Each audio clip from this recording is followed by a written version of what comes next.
The king acknowledges God. Nebuchadnezzar the king, to all the peoples, nations, and populations of all languages who live in all the earth, may your peace be great.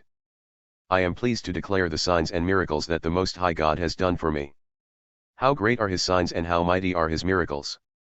His kingdom is an everlasting kingdom, and his dominion is from generation to generation. The vision of a great tree. I, Nebuchadnezzar, was at ease in my house and happy in my palace.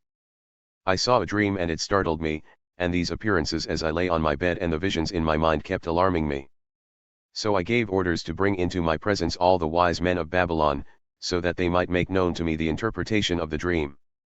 Then the soothsayer priests, the sorcerers, the Chaldeans, and the diviners came in, and I related the dream to them, but they could not make its interpretation known to me. But finally Daniel came in before me, whose name is Belteshazzar according to the name of my God, and in whom is a spirit of the holy gods, and I related the dream to him, saying, Belteshazzar, chief of the soothsayer priests, since I know that a spirit of the holy gods is in you and no secret baffles you, tell me the visions of my dream which I have seen, along with its interpretation. Now these were the visions in my mind as I lay on my bed. I was looking, and behold, there was a tree in the middle of the earth, and its height was great. The tree grew large and became strong, and its height reached to the sky, and it was visible to the end of the whole earth. Its foliage was beautiful and its fruit abundant, and in it was food for all. The animals of the field found shade under it, and the birds of the sky lived in its branches, and all living creatures fed from it. I was looking in the visions in my mind as I lay on my bed, and behold, an angelic watcher, a holy one, descended from heaven. He shouted out and spoke as follows, chop down the tree and cut off its branches, shake off its foliage and scatter its fruit, let the animals flee from under it and the birds from its branches. Yet leave the stump with its roots in the ground, but with a band of iron and bronze around it in the new grass of the field, and let him be drenched with the dew of heaven, and let him share with the animals in the grass of the earth. Let his mind change from that of a human, and let an animal's mind be given to him, and let 7 periods of time pass over him. This sentence is by the decree of the angelic watchers, and the decision is a command of the holy ones, in order that the living may know that the Most High is ruler over the realm of mankind, and he grants it to whomever he wishes and sets over it the lowliest of people. This is the dream that I, King Nebuchadnezzar, have seen. Now you, Belteshazzar, tell me its interpretation, since none of the wise men of my kingdom is able to make known to me the interpretation, but you are able, because a spirit of the holy gods is in you. Daniel interprets the vision. Then Daniel, whose name is Belteshazzar, was appalled for a while as his thoughts alarmed him. The king responded and said, Belteshazzar, do not let the dream or its interpretation alarm you. Belteshazzar replied, My lord, if only the dream applied to those who hate you, and its interpretation to your adversaries. The tree that you saw, which became large and grew strong, whose height reached to the sky and was visible to all the earth, and whose foliage was beautiful and its fruit abundant, and in which was food for all, under which the animals of the field lived and in whose branches the birds of the sky settled.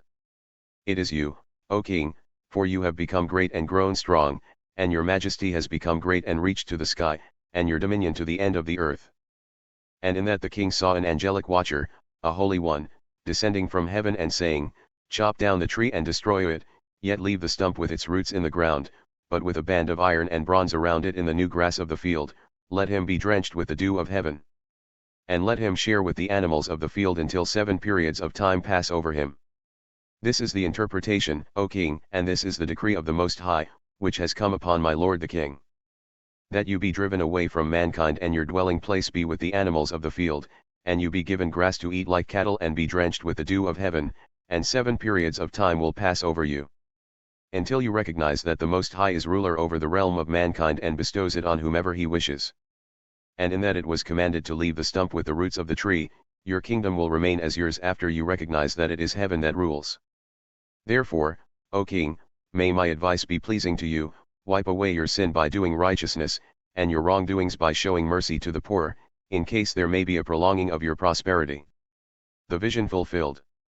All of this happened to Nebuchadnezzar the king. 12 months later he was walking on the roof of the royal palace of Babylon. The king began speaking and was saying, Is this not Babylon the Great, which I myself have built as a royal residence by the might of my power and for the honor of my majesty? While the word was still in the king's mouth, a voice came from heaven, saying, King Nebuchadnezzar, to you it is declared sovereignty has been removed from you.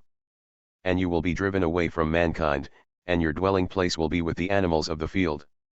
You will be given grass to eat like cattle, and 7 periods of time will pass over you until you recognize that the Most High is ruler over the realm of mankind and bestows it on whomever he wishes. Immediately the word concerning Nebuchadnezzar was fulfilled, and he was driven away from mankind and began eating grass like cattle, and his body was drenched with the dew of heaven until his hair had grown like eagle's feathers and his nails like bird's claws. But at the end of that period, I, Nebuchadnezzar, raised my eyes toward heaven and my reason returned to me, and I blessed the Most High and praised and honored him who lives forever, for his dominion is an everlasting dominion, and his kingdom endures from generation to generation.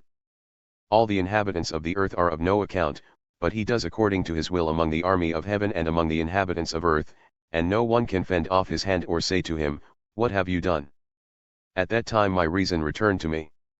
And my majesty and splendor were restored to me for the honor of my kingdom, and my state counselors and my nobles began seeking me out, so I was re-established in my sovereignty, and surpassing greatness was added to me.